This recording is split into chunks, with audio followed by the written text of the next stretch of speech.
Hello, and welcome to another episode of the Verified Geek podcast. For this week, I'm joined by Vadim Savin. I first heard about Vadim through his YouTube channel, where he replicates applications like YouTube, Netflix, Uber, using technologies like React Native, AWS Amplify, and many more. I was quite amazed by his journey in the tech industry because he started briefly working for Amazon, then he moved on to becoming a CTO of an app called Fitinium, and he's very young at age. So why don't we let Vadim take us through his journey? Hello, Vadim. How are you? Hello, I'm very good, thank you. How are you doing? Yeah, pretty good. Where are you right now? I'm actually right now based in Tenerife, Spain. It's a small island very close to Africa. So nice. Yeah, we moved here for a couple of months, but the weather and everything here is so good. And we don't want to leave, at least for now. Nice. So did you move there because of the pandemic? The pandemic gave us the opportunity to move here because we were studying and working online, and we decided, let's give it a try. Now is the time. Nice. And actually, a lot of people are doing the same here, and the nomad community on the island is really growing because of all the conditions. Because we are in Europe, but we have like always sun, and it's really great here. That makes sense. You have like the time zone of the UK and the weather of, I don't know, like a fancy island in Greece. That's nice. Well, it's a bit gloomy here today in London. We had about 16 days of sun and rain now. So I'm certainly jealous of you. I know the feeling. I've been studying in Netherlands, so I know how it feels. Hard. Yeah. So first things first, thank you for coming to the show. I've been watching your videos on YouTube. You are an amazing tutor. I've been a programmer myself, but obviously I'm exploring different types of programming, and I have been learning a bit of React Native myself from your videos. So I thought it would be a great opportunity to bring you on the show. Tell me a bit about yourself. What did you study, and how did you end up working in tech? Okay, thank you very much for having me. I'm really excited about today's episode. I think it's the first podcast that I'm doing, so that's really nice. Actually, I'm finishing my university like in a couple of days. I'm graduating. I have a defense like on first of July. But I've been working in the industry for over 8 years, 8 years right now. I started when I was 16 as a web developer. Like I was a kid. I just started learning some programming, and I thought like everything is possible. Like I was quite naive, and I started applying at some jobs. And most of them was a no, but a company said like, okay, like we can give it a try. And I said like, yeah, but I don't have any experience. And they said, okay, that's not a problem. We're going to teach you. And I joined the team, and I learned a lot of web development back then. And that's how it started. Oh, wow. That makes sense because I met a lot of people that haven't actually studied programming or computer science from a young age, but they had the bug, that little desire and that talent to learn programming. Myself, for example, I have a completely different journey. I went into computer science knowing nothing about coding when I was 18 back in the day, and my parents were like, what is computer science? They had no clue, and myself included. I wasn't really into programming. At the time I just liked downloading songs from the internet, and I thought, maybe I'll do something similar, But okay, that makes sense. You basically had that skill and that desire to learn programming from a young age. But I can understand like your part as well, because it was quite similar for me as well. I was finishing ninth grade, and I had to go to high school, and I had to choose like what I'm gonna study. So I always wanted to get into software engineering, but at that moment in time, I was thinking, like, why I'm getting into this? Like, I don't know anything. And like, funny story is that I was thinking, I cannot reinstall a Windows. Like, I'm not gonna be a good programmer. And but then I said, like, this is my dream. Like, let's give it a try. And I came there, and in the first week, we started learning some C++. And I don't know, it clicked, like everything made sense. And I was very curious, and I was studying a lot of myself. Like, yeah, we were at the first lesson, but I was already researching about how to do if statements, loops, and so on. And yeah, I loved learning, and I think that's what made it possible. Yeah, but I think you're right. Studying computer science is not necessarily going to teach you programming. It doesn't mean that after attending classes for 4 years, you become a programmer like that. It's mostly on your own. It's like Exactly. the person that taught me programming never studied computer science. He had a maths background. And when I asked him, I remember when I was a junior developer, I asked him, so how did you learn?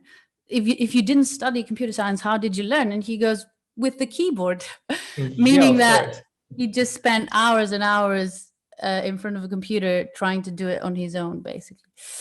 Nice. So what was your first job title? What did you do? Web development, JavaScript? Yeah, my first job title was waiter. But Oh, then wow. like, yeah, like I was hardworking from, I think, 15 years old or something like that. And then, yeah, when I was 16, I started working as a web developer. And yeah, I was doing mostly HTML, JavaScript, CSS, like very, very light Yeah. web development back then, like no frameworks. Yeah, exactly. Yeah. I mean, we learned the hard way, didn't we? Because now I see everyone going, "Oh, I need a slider, for example, like a page slider." Like, and all they do is just they import a library, whereas we had to actually create it from scratch if we wanted to have a slider. Yes and no, like, I don't know.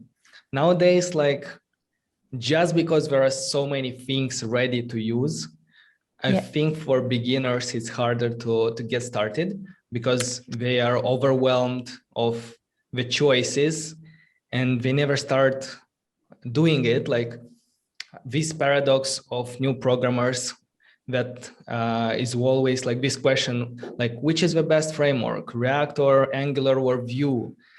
Like, it doesn't matter, like, pick one, learn and go. And then once you know one of them, like, you'll be able to switch.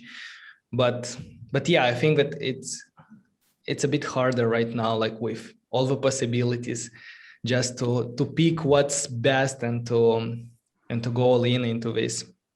Yeah, I completely agree with you. There's too much choice, and when you're a junior developer, However, you need guidance. yeah, however, when you get used to some tools that will accelerate your speed of development like crazy, it's so important to have in your arsenal like good tools that you are experienced with that can accelerate. Yeah, speaking about this, like, I'm doing a lot of things with AWS Amplify nowadays on YouTube. And I'm like, initially, when I started working with it, I was blown away by how fast you can develop an application.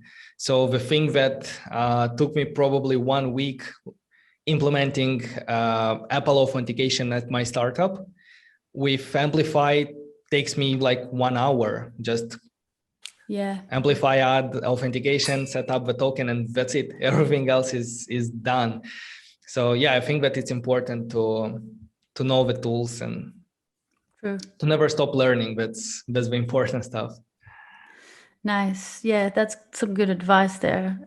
So you briefly worked as an engineer at Amazon, right? Or is it like an internship or something?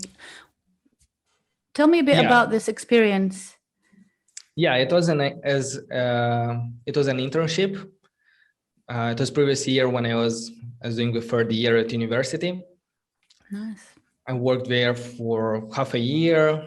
I developed an internal tool for Amazon, like from scratch, using React.js.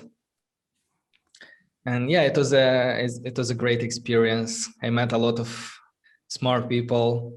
I got to know this part of our industry, working in big corporations, and because until then I was mostly experienced in either small companies, freelancing, startups on my own.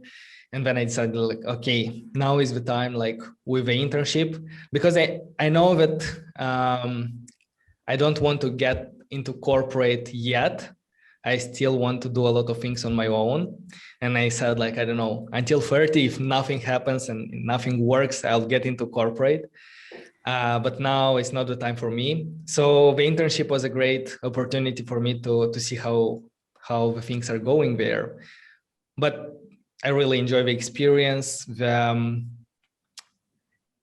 And I felt like I was working in a startup in a way, because the way like Amazon works and the way they organize teams, they organize these teams they call them two pizza team, where basically a team that can be fed by two pizza, like 6-8 people, something like that. And very small teams, and the teams are responsible for the whole life cycle, lifespan of the software. Right. From prototyping it, from designing it, implementing, testing, and maintaining. So it's not like, okay, I did something there, I put it in production, I forget about this, but you are responsible for everything. And I think this is a great way to motivate quality, because when you develop, you know that you're going to maintain it. So you better do it good from the beginning. And so you were part of a smaller team, basically, right? Yes, I was part Did of you a smaller do team. pair programming? Did anyone review your code frequently? How did that work? Yeah, I had uh, like a team buddy that was there to answer all my questions and help me whenever I needed. And yeah, I was attending like daily stand-ups with the team. I was part of a team, involved in everything that the team was doing at the moment, even though I was working on a separate project. And from like we were doing code reviews. That's a usual part of development there.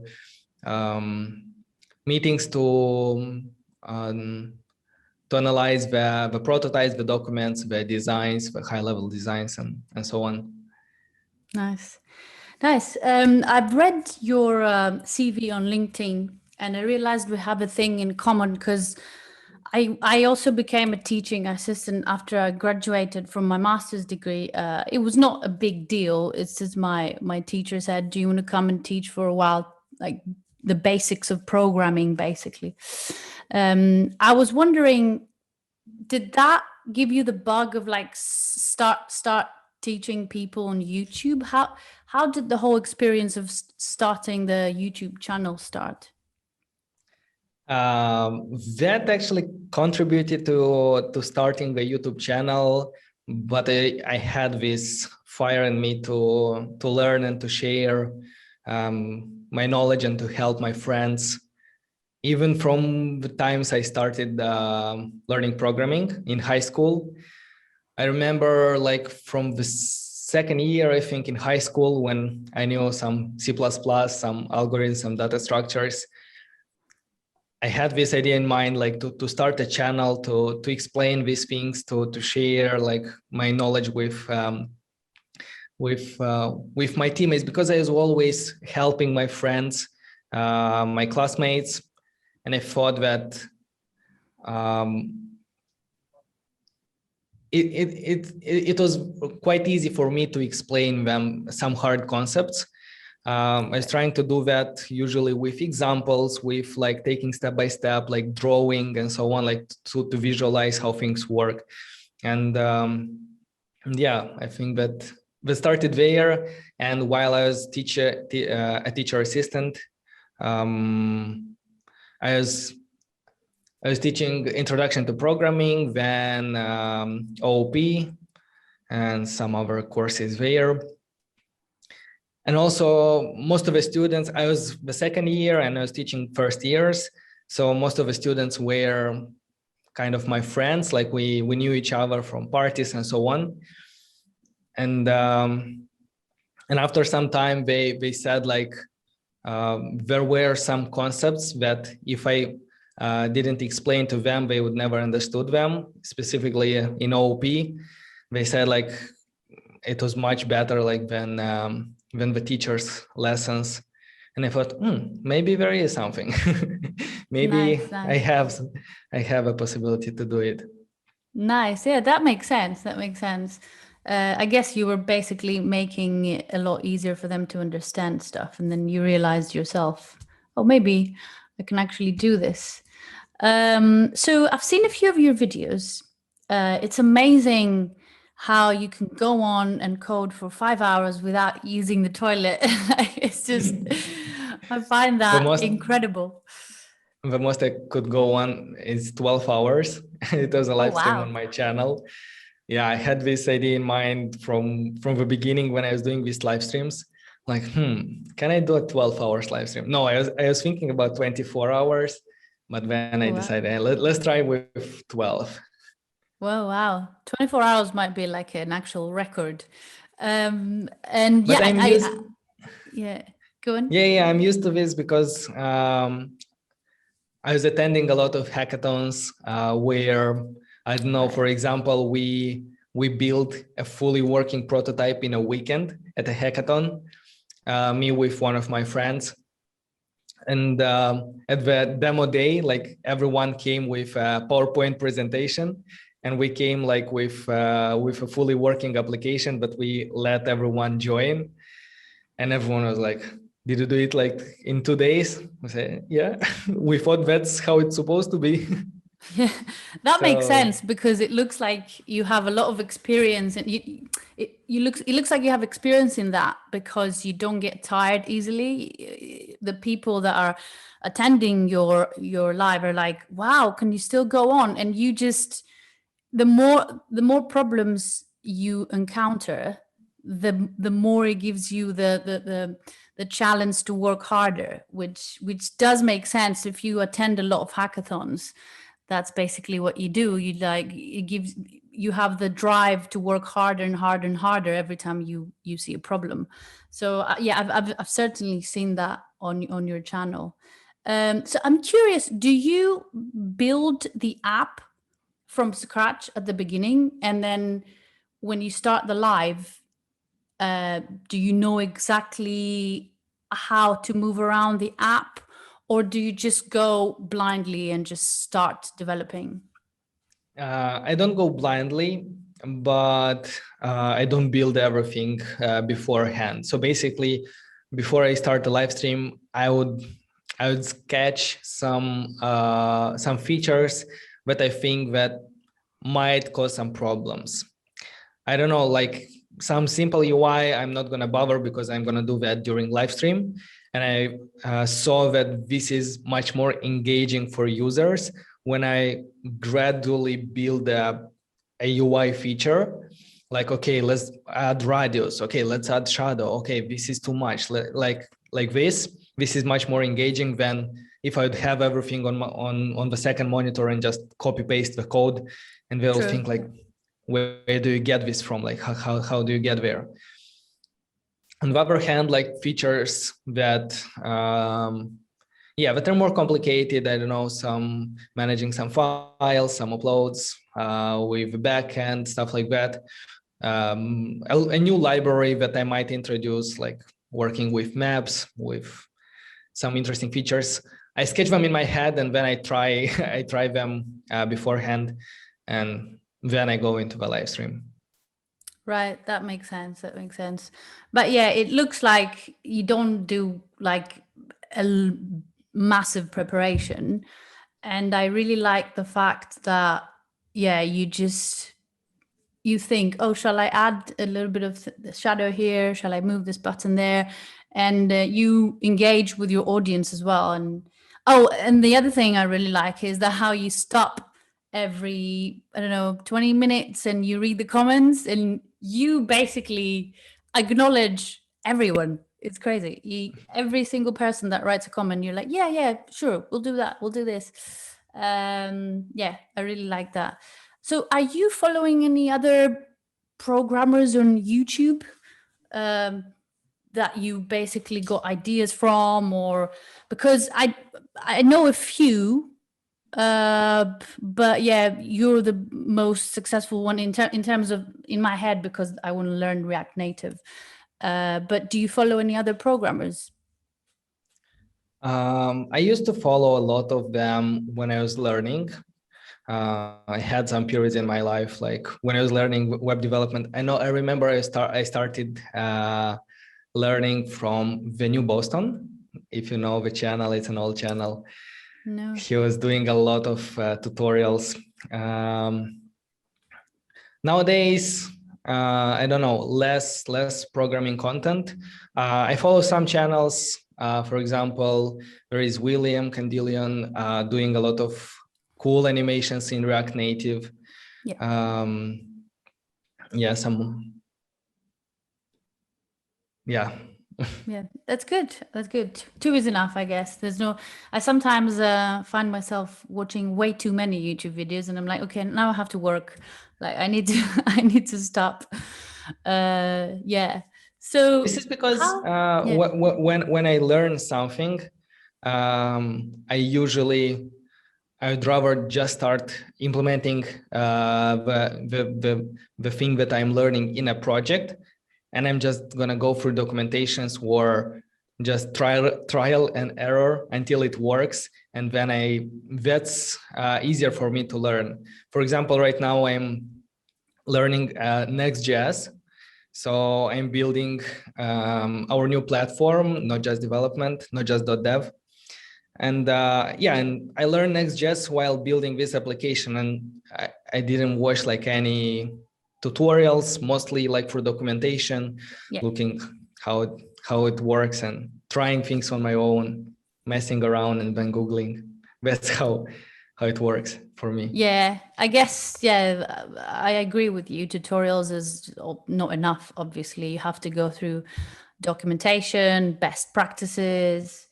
I personally enjoy a lot. I've been lucky enough to have worked with a lot of talented programmers, and I personally I've learned a lot from work and the senior developers, definitely.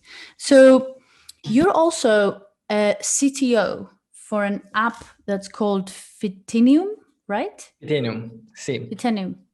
Oh wow! So tell me a bit about the app and how did you end up being a CTO for them? So I'll start by saying that this month I'm taking a step back from Fitinium to focus more on everything that I'm doing on YouTube and everything around YouTube. I have a lot of plans there.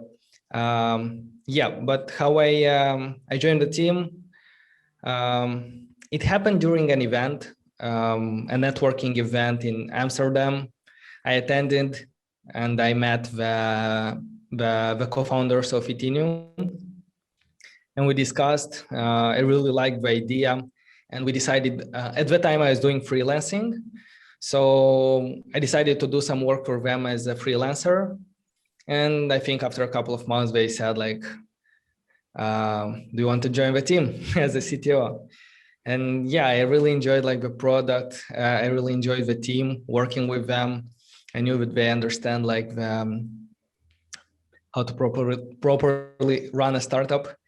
And yeah, and I joined the team and What build is the the app application. about? Exactly what The does the app application do? is, yeah, it's in,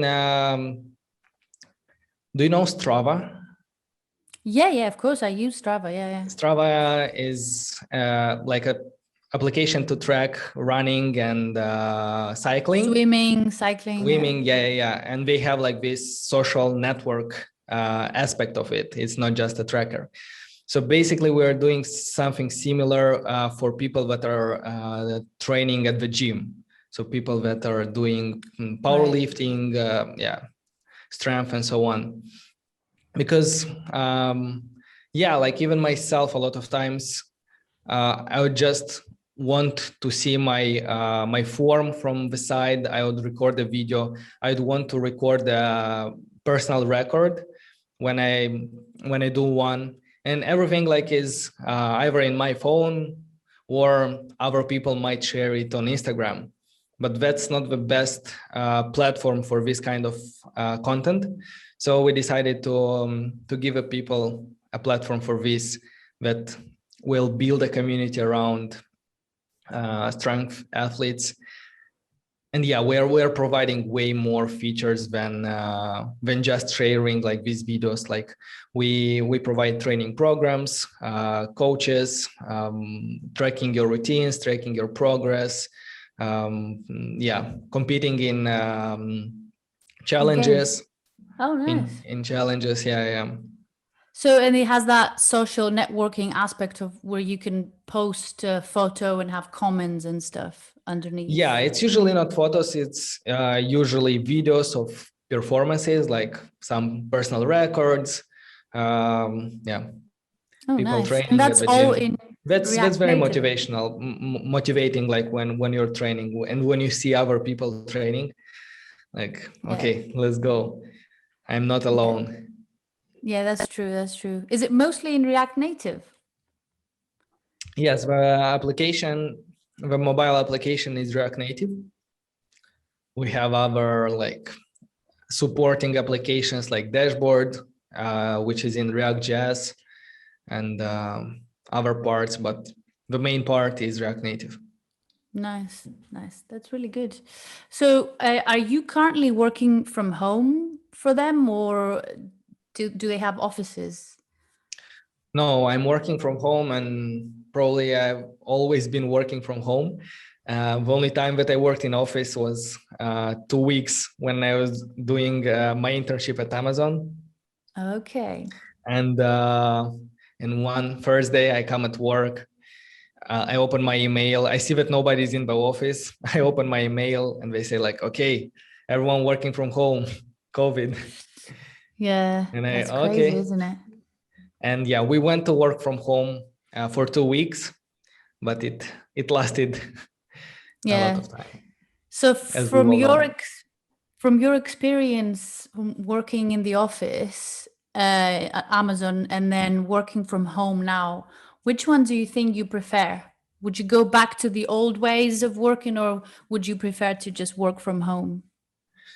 Definitely working from home. First of all, it saves a lot of time on commute and so on. And yeah, I have everything as I want at my home. I know that it might be better for people to work at the office, specifically for people that feel harder to motivate themselves to get into work. But for me, it's very easy, and my problem is getting out of the work. So ending the day is a bit harder. But other than that, like I really enjoy working from home. Yeah, that was the easy part when I used to go to the office. You just leave the office and you And switch off. disconnect. Yeah. Yeah. Whereas now I find it really difficult to leave work behind. What I've done is I moved into a place with a separate room, hoping to create an office space. but I think it takes some time and it gets there. You have to put it in your head that, listen, my life is my life and my work is my work. I need to 6:37, whenever you stop coding, at least you need to leave work behind in a way. So yeah, I think it took me about 6 months to get there, but eventually I got there. Yeah. Yeah, Um, it's very important to disconnect and to have like this separation between work and life. And it was specifically hard for me when I was at uni, because my office was in the room that I was sleeping, and in the same room where I was chilling. So like my brain couldn't understand like, okay, what we are doing now. And for that reason, it was harder for me to get started in the morning. And it was very hard for me to disconnect in the evening. So I ended up like working and then turning off the computer and going to sleep. And yeah, at that time it was okay for me because I really love working and I don't mind this. And but now, yeah, I have a girlfriend and I have to, she complains. yeah. Nice. That makes Now I sense. have to take care of my life as well, like to Yeah, of disconnect course. and Yeah, but that's the thing with programming. I think in order to be a good programmer, you have to as well make it your hobby as well in a way. So not just do work and just use that only technology that you do at work. You will become really good if you do something on the side during the weekend. So you make it as a hobby as well. I do believe that now. I wasn't like that. I didn't really. I would leave work at work, and the weekend was like free. But I realized that it's not enough. Now I sometimes program as a hobby as well. So yeah, and I think doing that, I realized that I will only spend a few hours during the weekend coding as a hobby, but then I need to switch off because it's not healthy to just constantly think of work. Yeah, definitely. So how do you manage the time between YouTube and Fitinium? yeah, I came to this routine that works for me very good, is to put everything into buckets. Basically, okay, this is the day for YouTube, and I think only about YouTube. I don't think about anything else. This is the day for Fitinium, and this is the day for university. Less day for university, of course, but and then only this way it worked, because before that I was mostly doing, okay, what's the priority to now? Like, what should I work on today? And I would spend half of a day just prioritizing and thinking, okay, tomorrow I have a live stream for YouTube. I need to prepare. Yeah, but I have to deploy the code for Fitinium. Okay, but at the uni I have a deadline in 2 days. And I was like constantly thinking, like, even if I was working for YouTube, I was thinking about startup, and uh, that didn't work. And I decided like to put everything in, to give everything their own slots, and to go all in, like with my mind into working for that. But now it's gonna be easier because I'm finishing university. I'm taking some time off from the startup, and it's mostly gonna be YouTube, and I'm gonna work on a course, on a premium course for React Native, for full stack mobile development, which is going to be React Native and AWS Amplify. Oh, nice. That will That makes cover sense. like the full process of developing a mobile application from beginning, front end, back end, deploying, testing, everything. Nice. That's nice. So, in terms of cross-platform apps and building apps in general, I guess I'm going to ask you this question that everyone has been asking, CTOs mostly. Is it React Native, Flutter, or Angular that people should go for? And I'm not saying this in terms of learning how to code, but in terms of building apps, which one do you think it's the best way to go? These are pretty tough questions whenever I'm being asked, because in a way I don't want to be biased, but it's not possible not to be biased because I'm using React Native for the past 3 years, like every day. And I know all the ins and outs of React Native and all the React.js ecosystem and so on. So yeah, I would say React Native, but that doesn't mean that if you're doing something in Flutter or Angular or any other technology, you should drop it and start React Native because someone on YouTube or on a podcast said so. I think that as long as the technology will solve your problem and will get to the destination that you have in mind, I think that's perfectly fine and you should go for it. If you know a technology and that will solve your problem, like go for it and don't spend time learning something else.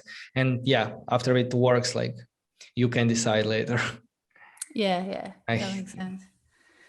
So another question would be, I guess, this whole thing with cloud, the cloud technologies now, and everyone is going crazy with getting qualifications and certifications in cloud technologies.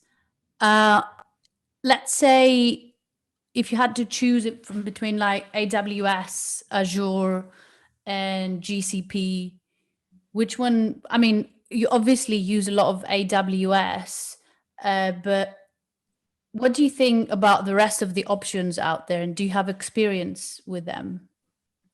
To be honest, I don't have experience with other cloud providers. I mostly use AWS. I'm also certified, and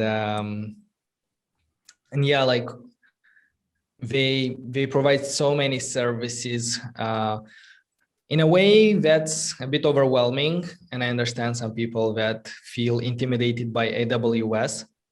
But the good news is for front-end developers, Amplify is here to solve this problem. Because nowadays with Amplify, you don't need to know all 200 services from AWS. They make a lot of things abstract, and you don't have to go to worry about AWS Cognito user pools, identity management, DynamoDB table. You just need to worry about authentication, let's say, or the same thing for the API. Like you don't care what's behind the scenes. You need an API to build an application. Yeah, of course, like if you know how things are going behind the scenes, it will be much easier to optimize and in terms of performance, of price, and so on. But at least you can get started pretty fast with these technologies. Yeah. I understand what you mean. From certainly from a point of creating apps or creating like doing web development, AWS is certainly like making a big difference now, and there's a lot of work behind it. So it's one of the most popular ones. Yeah. Yeah, but in that way, like in web development, I think it's one of the best. But then I've seen companies, like big companies, that they use specific cloud providers according to what they need. So in like you have machine learning and artificial intelligence, you might as well go with Google. And then building React Native applications, you might as well go with Amazon. But so yeah, they don't necessarily use just one cloud provider. They use the cloud provider according to their needs. But in terms of what you do, I think you've chosen really, really good technologies to showcase how to do something and do it quickly as well. I'm sure there's people that are watching your YouTube videos being, wow, was it like that easy? And then my response would be, it wasn't always that easy. Yeah. The new technologies have made it easier, but obviously there's a lot of hard work behind it. Yeah, that's very true. A lot of new improvements and things are becoming easier. It's just our job to find this, to learn them, and to use accordingly Yeah, when it's best to exactly. use them. And I think that's what's important. I guess you're a CTO as well. That's what's important for a CTO to know, not necessarily how to use those technologies, but which technologies are the best right now for junior developers to learn. Yeah. That's true. So I've also seen on your channel that you are a keen user of Expo, which is like one of my favorite as well. A few years ago, when I started learning React Native, I was amazed by, you know, how easy it is to not just develop, but deploy the application and have it on your Android phone and your iPhone. With just one application, have it in two different types of devices and so quickly. Instantly updating, yeah.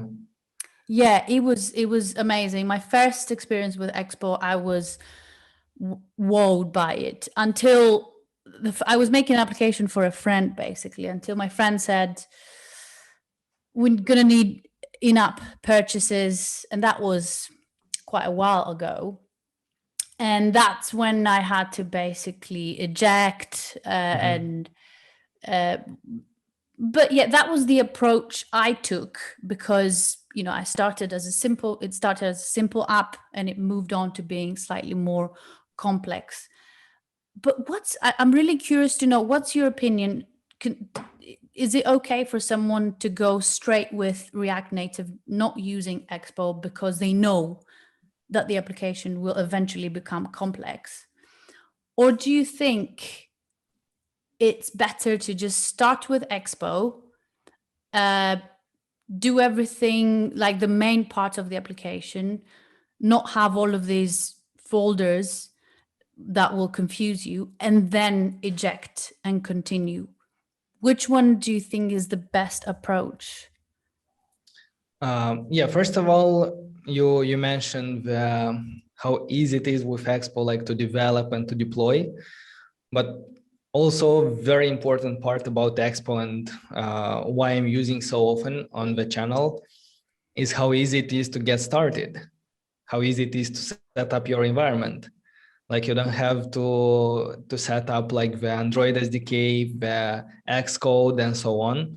You just install Expo CLI and you run it on your phone, and that's it. And I think this is a very powerful. And I always hated like installing and setting up environments whenever I Yeah. needed to start to learn a new technology. I always was thinking like, I wish someone just would come, will set everything up, will show me an application like a hello world, and I'll take it from there. Like I hate installing environments and setting up.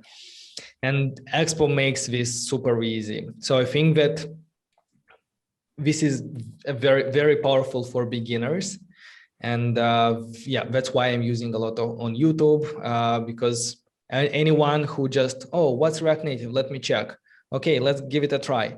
You don't have to go to install all of that. Yeah. Within a second, things. you have an In a app second, in your hands. you have it there. Regarding your question, if it's better to start with Expo and then eject, I would say if from the beginning you know that you're gonna need to eject, you're gonna need basically native modules, I would say go straight for React Native CLI. I don't think that this step in the middle will will benefit you. I mean, in the beginning, yes, maybe it will benefit you, but later on it will include extra dependencies that you might not need. And yeah, I think that it's going to be much easier to get started straight from React Native CLI. If you know that you will need some native modules, and it's going to be easier to maintain the source code. You're going to have like less dependencies and so on. However, yeah, like for simple application, even production application, simple application that you know that you're not going to need native modules, it's mostly data driven application, I would go for Xbow, like 100%. It's easy to develop, it's easy to deploy. Specifically, yeah, now they are developing a lot of feature for deployment and cloud builds. So it's going to be as easy to deploy a mobile application as it is now to deploy a website. It's just you're going to push it to, you're pushing like to a GitHub repository, and Xbow will build everything in cloud, will deploy it to App Store, to Google Play, and so on. And I think that's really powerful. Yeah, I agree with you. I completely agree. So yeah, what would be your advice to a junior programmer that just started? They're struggling really, you know how it is at first. You struggle, you have many problems, many issues, you struggle a lot, and you just give up. So what would you say to a junior developer that wants to learn, but they're stumbling upon so many problems that they eventually want to give up? What would your advice be to them? I would like to say that don't worry, it's going to be over once you learn things, but that would be a lie, because it's almost never over. And that's also the good thing about this. If you think that it's not only you who are struggling, everyone in this industry are struggling. Like senior developers are always Googling and are always having problems. Yeah, probably the problems are of a bigger scale, but it's the same feeling. It's the same feeling of, okay, I don't know what's going on here. I think it's important how you approach this feeling. Is it, oh, I don't know, I am a bad developer, or, oh, I don't know, I'm really curious to know how to solve it. And this will make a change. Like, just don't think that it's your problem. Like, be patient. You're just getting started. And yeah, just be curious how to solve this, and shorten the distance to the next problem. Get to the next problem, and that's how we learn, like from error to error, from Googling and moving on. And the problems will get bigger and bigger and bigger, but you'll evolve with them. Yeah, that's very valuable advice. Thank you so much for coming to the show. Thank you for sharing your journey. It's very, very inspiring. I'm sure that everyone will say the same, starting from Amazon and then doing things on your own, and building something from scratch, like your YouTube channel. It's very, very inspiring. So yeah, thank you so much for coming. And hopefully I will, for the next episode in 2 years from now, I will come and visit you to the Canary Islands. Thank you very much for having me. It was really nice. Perfect. Thank you.